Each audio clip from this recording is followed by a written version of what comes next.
क्योंकि हम जमीन और जंगल पर निर्भर रहने वाले लोग हैं। और जमीन क्या करता है, हर पीढ़ी में पीढ़ी बंटवारा के कारण से पैतृक संपत्ति घटते चला जाता है। यदि आपके पास 4 एकड़ जमीन होगा, 2 बेटों में बंटवारा होगा तो कितना बचेगा? 1-1 एकड़ बचेगा। फिर बंटवारा होगा तो कितना बचेगा? आधा एकड़ बचेगा। एक स्थिति ऐसा आएगा कि जमीन का बंटवारा फीट में होने लगेगा, फिर इंच में होने लगेगा। तो जिसको 15 इंच जमीन मिलेगा, उस 15 इंच जमीन में क्या करेगा वो? कुछ कर सकता है? अब ये घटते हुए जमीन को कोई नहीं रोक सकता। पैतृक संपत्ति जो लगातार घट रहे हैं ना, हम अपना प्रधानमंत्री, अपना राष्ट्रपति बना दे तो भी हमारे घटते हुए जमीन को कोई नहीं रोक सकता। और जिस दिन हमारे पास जमीन नहीं होंगे, सोच के देखिए, सिर्फ आदिवासियों की स्थिति नहीं होगी, भारत में जितने भी किसान हैं सबका जमीन एक दिन खत्म होने वाला है। क्योंकि खेती का जो रकबा है वो घटते जा रहा है। तो सोच के देखिए, भारत के सभी किसान अगर खेती करना छोड़ देंगे क्योंकि उसके पास खेती करने के लिए जमीन नहीं होगा, तो इतने लोगों को खाना कौन खिलाएगा? भोजन तो पैदा करना पड़ेगा ना।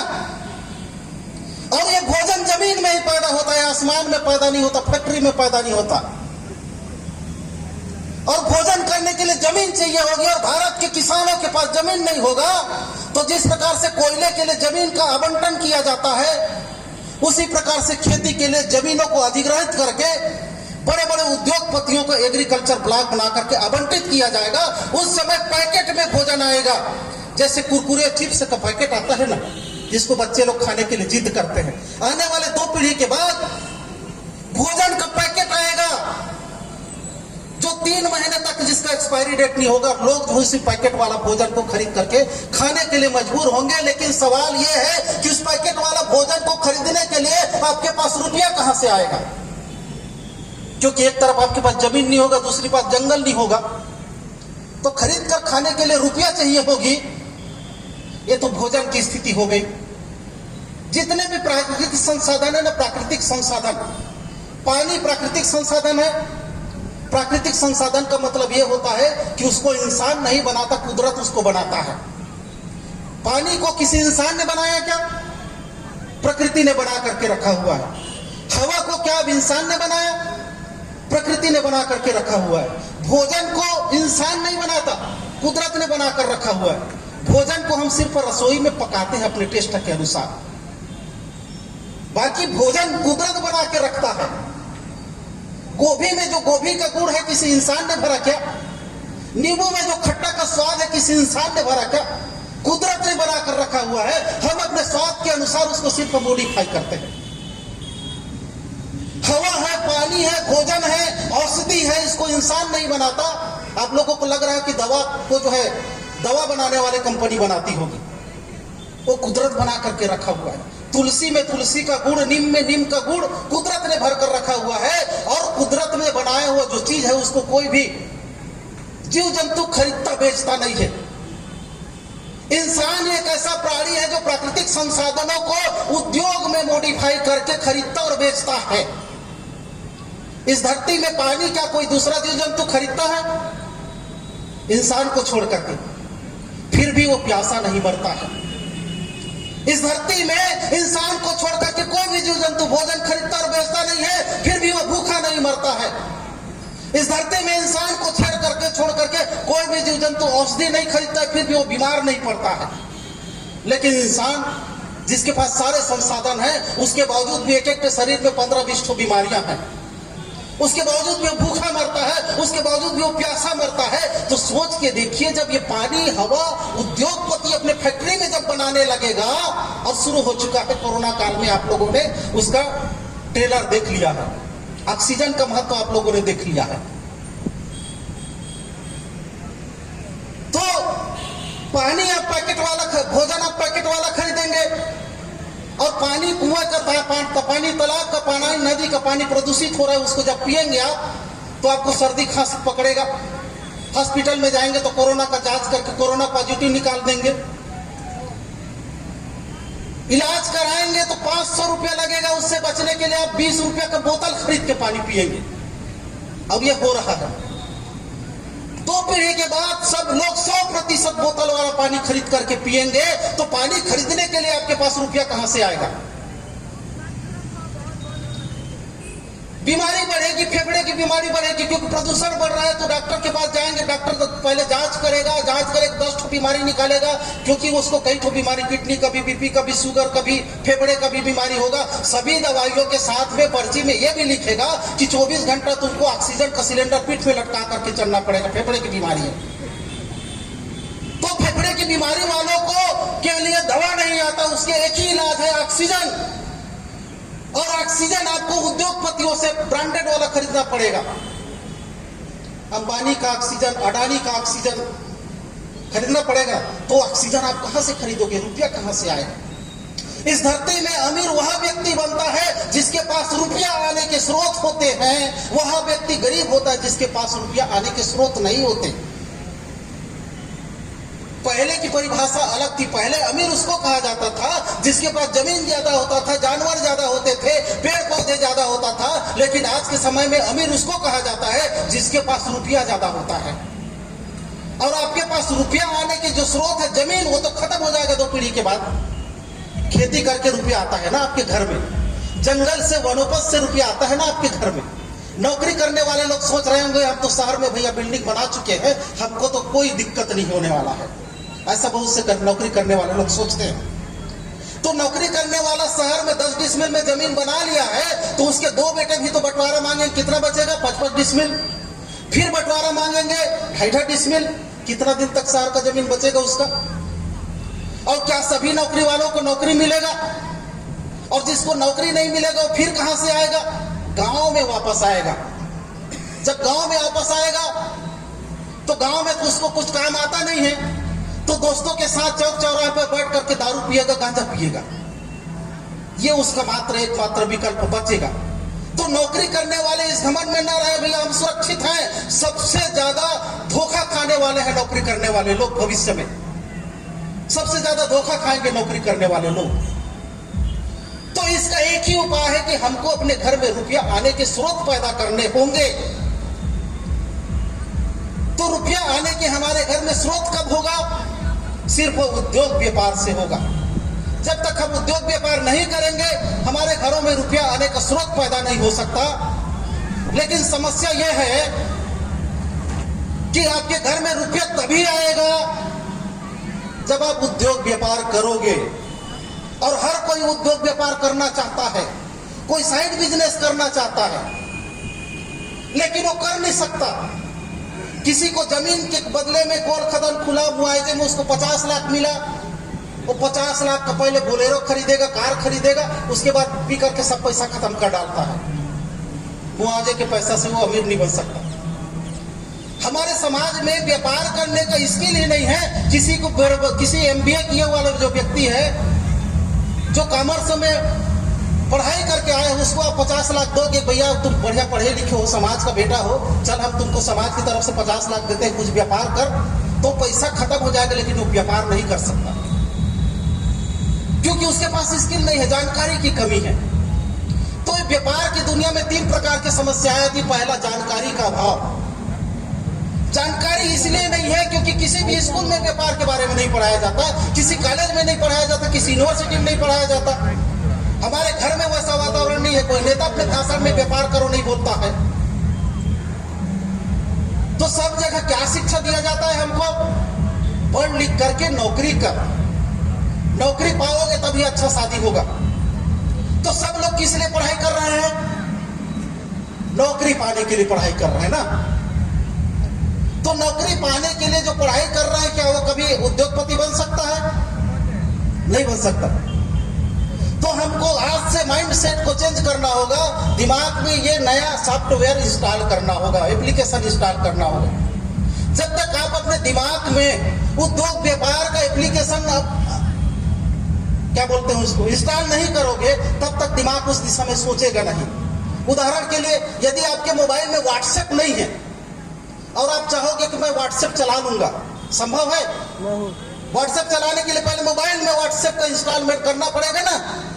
फेसबुक चलाना हो तो पहले फेसबुक को डाउनलोड करके इंस्टॉल करना पड़ेगा। उसी प्रकार से हमको अपने दिमाग में उद्योग व्यापार का एप्लीकेशन पहले डाउनलोड करके इंस्टॉल करना पड़ेगा, उस दिशा में सोचना पड़ेगा, तब हम काम कर पाएंगे।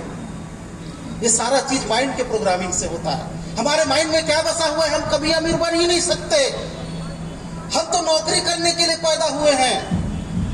ये हमारे दिमाग में है, उस कचरे को साफ करना होगा।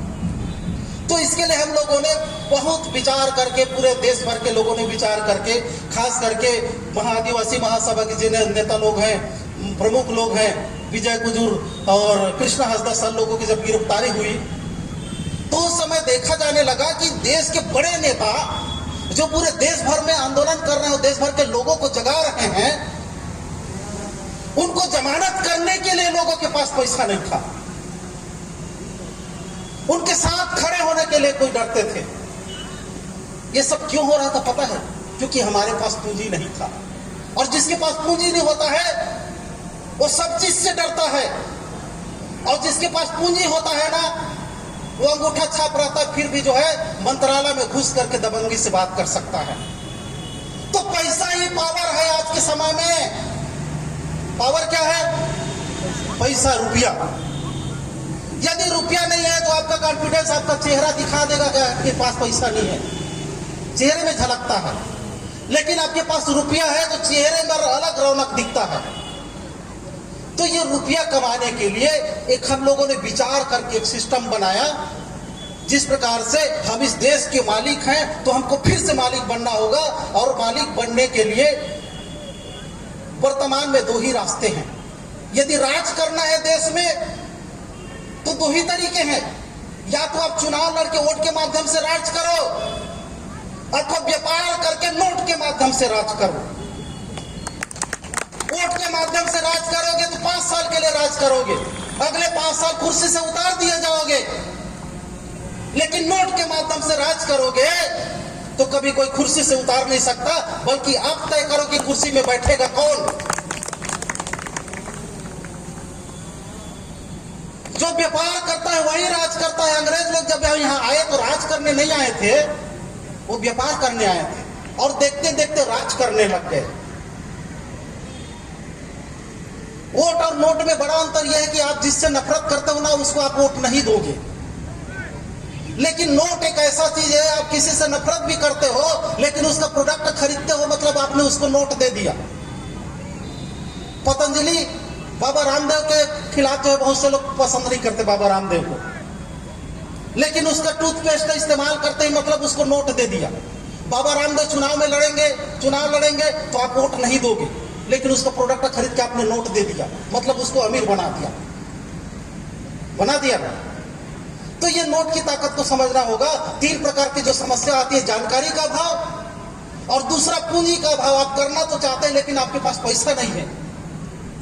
अब पैसा नहीं है, घर में बात करते हो कि मेरे को व्यापार करना है, तो घर वाले बोलते हैं कि तू व्यापार कहां से करेगा, पैसा ही नहीं है।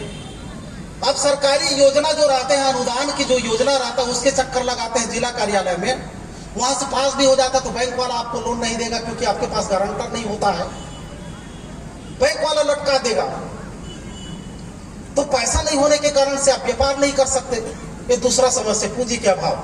तीसरा समस्या यह है कि आप जमीन बेच करके चाहे कहीं से भी कर्जा लेकर के व्यापार शुरू कर भी लिया, तो आपके पास बाजार न होने के कारण से आपके सामान को कोई नहीं खरीदता। आप घर में वॉशिंग पाउडर बनाएंगे, आपका पड़ोसी भी आपका वॉशिंग पाउडर नहीं खरीदेगा। आप कपड़े का दुकान खोल के देखिए, आपका पड़ोसी आपके दुकान में कपड़ा नहीं खरीदेगा। चोरी छुपे वो सेठ के दुकान से खरीद के लाएगा, और रास्ते में मिल गए तो दांत निपार के जो है हंस करके बोलेगा, अरे रोटी गिरा है तो ले आया है। क्यों? क्योंकि आपके पास मार्केट नहीं है, आपके पास बाजार नहीं है। बना भी लोगे सामान तो बेचोगे कहां? तो इन तीनों समस्याओं का समाधान लेकर के एक व्यवस्था बनाया गया, जिसको आर्थिक गण व्यवस्था कहा जाता है। आर्थिक गण व्यवस्था मतलब कबीला तंत्र, कबीला व्यवस्था, उसमें आर्थिक शब्द जोड़ दिया गया है। तो ये आर्थिक गण व्यवस्था में आपको जानकारी भी दिया जाएगा कि रोजगार कैसे करना है, उद्योग कैसे लगाना है, व्यापार कैसे करना है। आपके प्रोडक्ट को ब्रांडिंग करके मार्केटिंग भी किया जाएगा, और आपको बाजार भी उपलब्ध करवाया जाएगा। पूरे देश में कहीं भी आपके सामान को बेचा जाएगा। ये दरअसल बात, इसको कराने के लिए आर्थिक गण व्यवस्था के तहत 3 कंपनियों का, सामुदायिक कंपनियों का निर्माण किया गया है। सामुदायिक कंपनी का मतलब आप समझते हैं।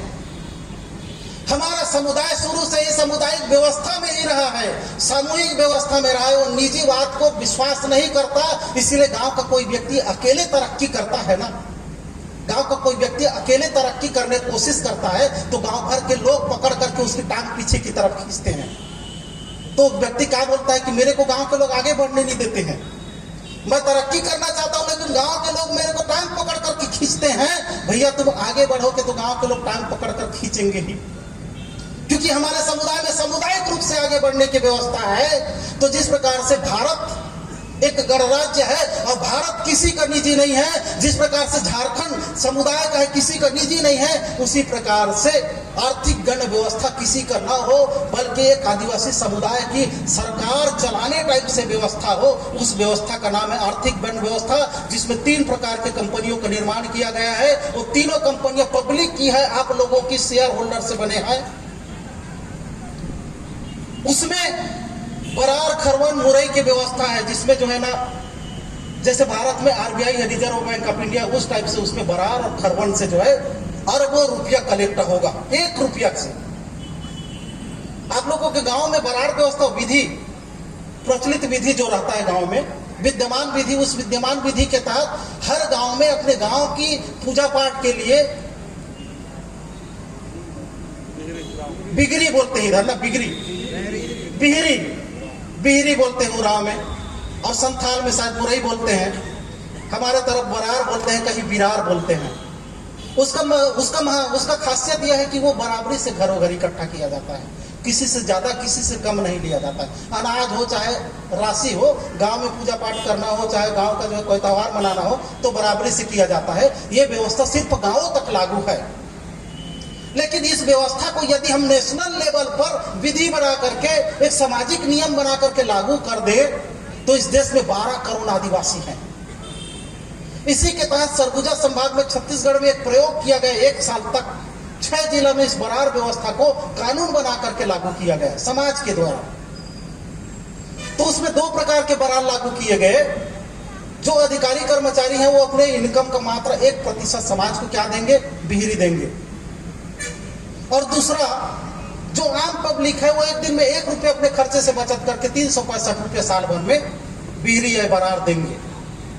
तो उसके लिए एक ही अकाउंट, जैसे भारतीय रिजर्व बैंक का एक ही अकाउंट है, उसी प्रकार से पूरे देश का बरार एक खाते में जमा हो, जिसका प्रबंधन नियंत्रण देश भर के चुने हुए सामाजिक मुखिया लोग करें।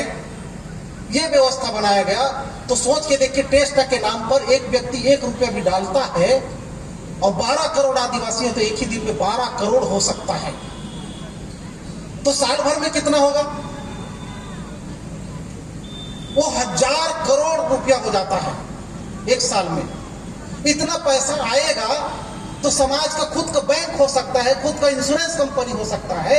अब हमारा आदमी को जब उद्योग लगाना हो तो बैंक के चक्कर लगाने की जरूरत नहीं पड़ेगा, समाज ही उसको आर्थिक मदद करके उसके लिए उद्योग लगा सकता है। इस व्यवस्था में प्रत्येक व्यक्ति को उद्योगपति बनाने का कॉन्सेप्ट है। जो कुछ नहीं जानता वो भी उद्योगपति बनेगा। गांव का व्यक्ति जो कुछ नहीं जानता है वो कचरा इकट्ठा करके खाद तो बना सकता है। खाद को पैकिंग करके ब्रांडिंग कर दिया जाए तो उसी से वो उद्योगपति बन जाएगा। हर चीज को बेचा जा सकता है, बेचने की बस हुनर होना चाहिए।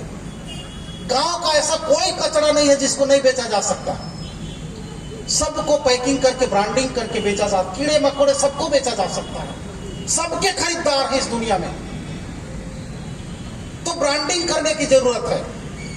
इसके लिए 2 कंपनियां, जो कोयतूर वेल्थ ट्रेडिंग लिमिटेड और कोयतूर वेल्थ रिटेल लिमिटेड जो बनाया गया है, उसका मकसद यह है कि हमारे जितने भी कच्चा माल हैं, हमारे कच्चा माल क्या क्या है, कृषि और वनोपज, और कृषि और वनोपज से ही दुनिया के सारे कच्चा माल बनते हैं। लोहा किससे बनता है, मिट्टी से बनता है। वो कहाँ मिलता है ना। तो जितने भी कपड़ा है, लोहा है, सोना है, चांदी है, सब कहाँ मिलता है, उसका कच्चा माल हमारे गांव में मिलता है। तो जिस दिन हम कच्चे माल को प्रोसेसिंग करना सीख जाएंगे और ब्रांडिंग करना सीख जाएंगे, उस दिन बड़े बड़े उद्योगपतियों के कारखाने बंद हो जाएंगे। आप सरसों पैदा, इस तरफ तेल किससे निकालते हैं, सूर्यमुखी सरसों से। सरसों पैदा करने में 3 महीना लगता है, लेकिन सरसों से तेल निकालने में कितना दिन लगता है? 1 घंटा 15 मिनट। जो 3 महीना लगता है उस काम को जब कर सकते हैं तो आधा घंटा लगता है तेल निकालने में, उस काम को क्यों नहीं कर सकते? उसको पैकिंग करके मार्केटिंग करना है तो सभी उद्योगपतियों के जो तेल का फैक्ट्री वो बंद हो जाएगा और आदिवासियों का ब्रांड चल पड़ेगा। इस प्रकार से बहुत से योजनाएं हैं, लेकिन समय कम होने के कारण से मैं ज्यादा लंबा नहीं खींचूंगा। मेरे ख्याल से बस इतना ही बोल करके अपनी बात को विराम करता हूं। सबको सादर से वचन। बहुत बहुत धन्यवाद।